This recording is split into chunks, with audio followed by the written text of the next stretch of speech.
Royal family bummed out as Downing Street Christmas party wiped out despite didn't break rules.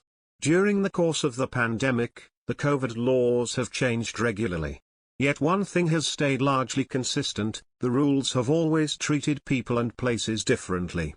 Despite what some might claim, there's nothing sinister in this. And it's for this reason that the cheese and wine gathering, which the PM has said did not take place, probably isn't a matter for the police. During the course of the pandemic, the COVID laws have changed regularly.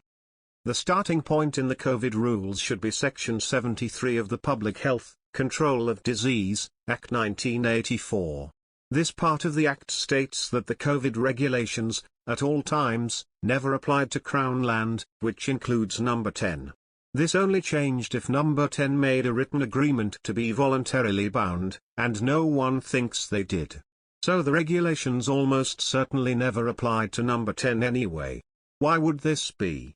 The reason is simple: in the 1980s, lawmakers decided that it would be better to allow the government to function during any future national pandemic without having to worry about being caught up in quarantine regulations. The thinking was that by making the government effectively exempt in law, the government could continue to function. In addition to the 1984 Act, there were also specific regulations that applied at the time of the alleged party: the Health Protection, Coronavirus, Restrictions, All Tiers, England, Regulations 2020. According to these rules, gatherings were allowed in all public buildings, or parts of them operated by a business, a charitable, benevolent or philanthropic institution or a public body. There had to be a risk assessment, but a gathering was legal for whole swathes of people. So it seems likely that whatever happened in Downing Street was legal. Of course, this won't placate Boris Johnson's critics, nor will it do much to dent the attacks on the PM. But these people can rest assured that the law was not broken. In our legal system, people are innocent until proven guilty. People do not get to just say that crimes occurred and then demand that someone prove themselves innocent.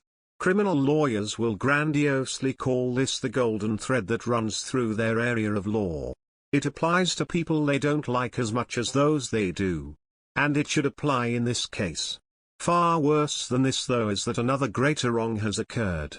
The public have been mistakenly told that some people are above the law. No one is above the law. That is what the rule of law means. If public confidence in that is undermined, then that is a very serious issue. People need to stop playing politics with the law. Barrister Stephen Barrett wrote in The Spectator magazine that the alleged party at Number 10 in December 2020 may not have breached the law. The commentator highlighted how Section 73 of the Public Health, Control of Disease, Act 1984 states that COVID regulations do not apply to Crown land. Mr. Barrett said this would have only changed if Downing Street made a written agreement to be voluntarily bound, which he added it is not thought Number 10 did. The barrister wrote, so the regulations almost certainly never applied to Number 10 anyway. But the suggestion prompted a strong reaction on Twitter. User John Gillibrand commented, I don't think you've got the public mood on this one. I'll give you a clue: most unlikely to be impressed with a legal technicality. Boris Johnson has come under fire over claims of a Christmas party at Downing Street last year where staff and aides are alleged to have drunk together, eaten cheese and swapped Secret Santa presents. The Prime Minister, who has repeatedly insisted the rules were followed, has ordered an investigation into the alleged gathering. The alleged bash came less than 24 hours before Mr. Johnson announced people could not see loved ones from other households over Christmas. On Wednesday, Mr. Johnson announced Plan B restrictions would be introduced in England in response to the Omicron variant.